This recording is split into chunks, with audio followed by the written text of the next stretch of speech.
నువ్వు దీవించబడుతున్నప్పుడు, హెచ్చించబడుతున్నప్పుడు, ప్రమోషన్ పొందుకున్నప్పుడు, గుర్తింపు పొందుతున్నప్పుడు జాగ్రత్త సహోదరి సహోదరులు. అవమానించే ప్రయత్నం చేస్తారు, నలుగురు మధ్య అవమానించే ప్రయత్నం చేస్తారు, నీ సక్సెస్ని వాళ్ళు ప్రశ్నిస్తారు. ఫస్ట్ క్లాస్లో పాస్ అయ్యావనుకో, పక్కడెవడో పేపర్ కాపీ కొట్టుంటా, లేకపోతే నీ మోకానికి ఫస్ట్ క్లాస్ ఏమిటి, తగ్గించే ప్రయత్నం చేస్తారు. ఒకవేళ నీకు ప్రమోషన్ వచ్చిందనుకోండి, వాడిని ఎవరినో సంతోష పెట్టుంటావు కాబట్టి ప్రమోషన్ వచ్చింది, నీకు అవమానపరిచే ప్రయత్నం చేస్తారు. డబ్బులు ఇచ్చుంటావు, లంచం ఇచ్చి ఉంటావు, అడ్డదారులు ఏదో ప్రయత్నం చేస్తుంటావు కాబట్టి నీకు వచ్చింది. అవమానించే ప్రయత్నం చేస్తారు, హాని చేసే ప్రయత్నం చేస్తారు, నిన్ను నీ క్యారెక్టర్ని అసాసినేషన్ చేసే ప్రయత్నం చేస్తారు. అదే చేశాడు. చూద్దాం రండి. సౌలు 11వ వచనము. ఒకప్పుడు సౌలు చేతిలో ఒక ఈట ఉండగా దావీదును పొడిచి గోడకు బిగించుతున్నాను అనుకొని సౌలు ఆ ఈటను విసిరెను. ఏం చేశాడు? తను ఇష్టపడి సైన్యం మీద అధికారిగా పెట్టినటువంటి సౌలు, ఇష్టపడి తన దగ్గరే ఆయుధములు మోసేవాడిగా ఉంచుకున్న సౌలు ఇప్పుడు ఏం చేస్తున్నాడు తెలుసా? చంపేయాలని ప్రయత్నం చేస్తూ ఎవరిని చంపాలనుకుంటున్నాడు? దావీదును చంపాలనుకుంటున్నాడు. దయచేసి గమనించండి, దావీదు చాలా అవసరం. సౌలుకు కావచ్చు, సౌలు సైన్యానికి కావచ్చు, సౌలు రాజ్యానికి కావచ్చు, దావీదు లాంటి యుద్ధ వీరుడు, యుద్ధ శూరుడు చాలా అవసరం అండి. అలాంటి దావీదును సౌలు చంపే ప్రయత్నం చేస్తున్నాడు. ఎందుకు ఎంత క్రూరమైన మనస్తత్వం వచ్చిందో తెలుసా? అసూయ. అంతెందుకండి, కాస్త భార్య అందంగా ఉంటే భర్త ఏడుపు కాదంటారా? కాస్త పాపం రెడీ అవుతుంది అనుకోండి, చూస్తూ ఉంటాడు, దేనికే రెడీ అవుతున్నావు? అదేంటండి మీరు బయటికి తీసుకెళ్దామని చెప్పి అన్నారు కదా, రెడీ అవుతున్నాను. బయటికి తీసుకెళ్దామని చెప్పంటే అంత అందంగా రెడీ అవ్వాలా? ఆమెమో దేవతలా ఉంటుంది, వీడేమో దెయ్యంలా ఉంటాడు. భార్య కాస్త చక్కగా రెడీ అవుతూ ఉంటే తట్టుకోలేడండి.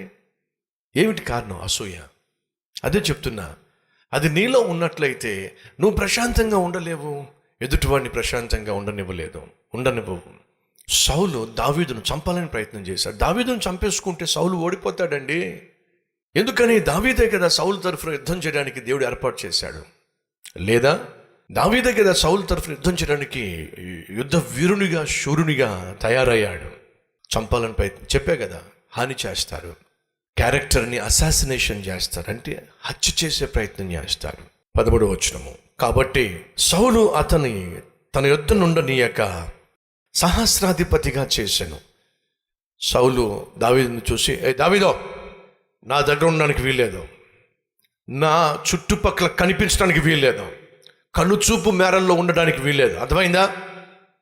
అలాగే రాజా, ఇదిగో బుద్ధి తక్కువయ్యి నిన్ను సైన్యానికి అధిపతిగా చేశా, ఇక మీదట ఆ పోస్ట్ నీకు ఉండడానికి వీల్లేదు.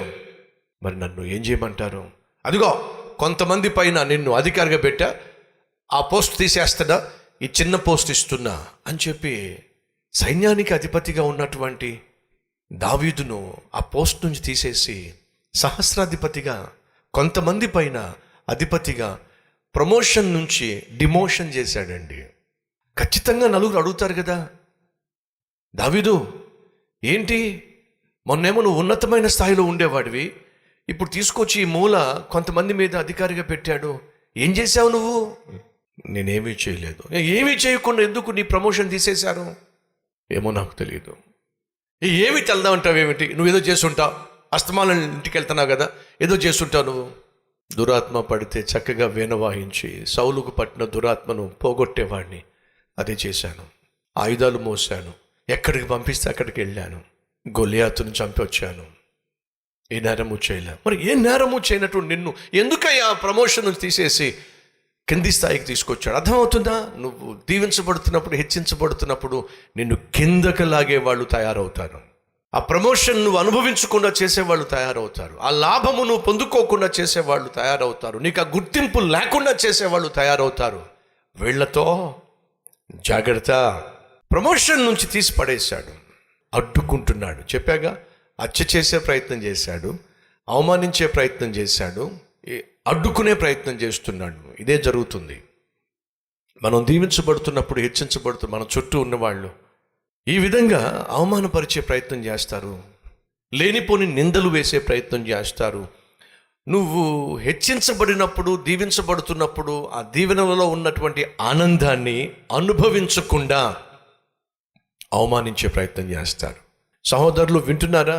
నువ్వు విజయం సాధించి ముందుకెళ్తున్నప్పుడు, ఆ విజయాన్ని ఆస్వాదించే సమయం వచ్చినప్పుడు బల్లెం లాంటి మాటలతో పొడిచేవాళ్ళు ఉంటారు. దావీదును పొడుస్తున్నాడు సౌలు, ఆనందించకుండా, అనుభవించకుండా ఆటంకపరుస్తున్నాడు, అవమానపరుస్తున్నాడు. పైకొస్తున్నావా?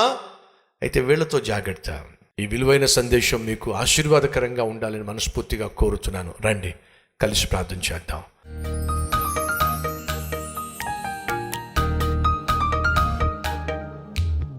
పరిశుద్ధుడు అయిన తండ్రి, బహుసూటిగా స్పష్టంగా అనేక విషయాలు నాయన ఈ సమయంలో మాతో పంచుకున్నావు.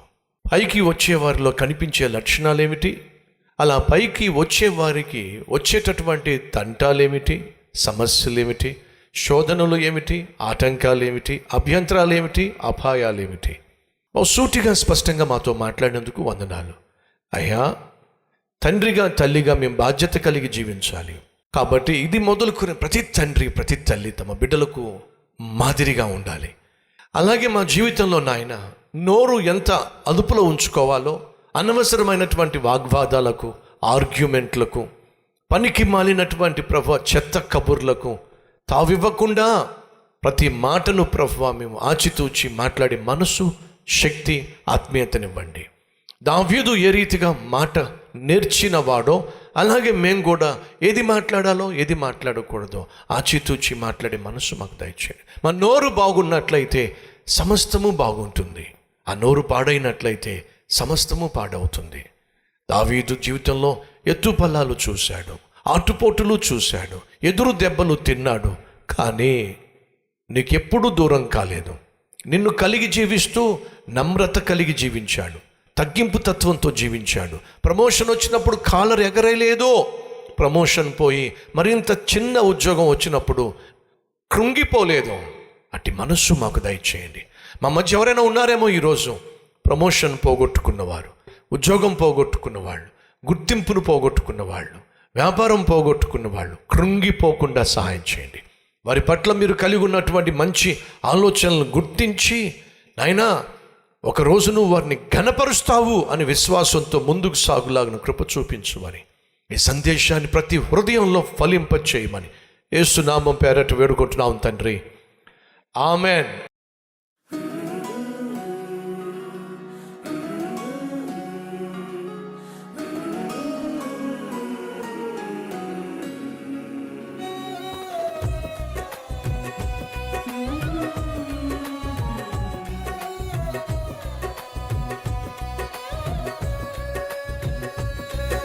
డైలీ డివోషన్ మీకు ఆశీర్వాదకరంగా ఉంటే 10 మందికి షేర్ చేయండి, లైక్ చేయండి, ఒక కామెంట్ పెట్టండి. దేవుడు మీకు తోడై ఉండును గాక. షలోమ్.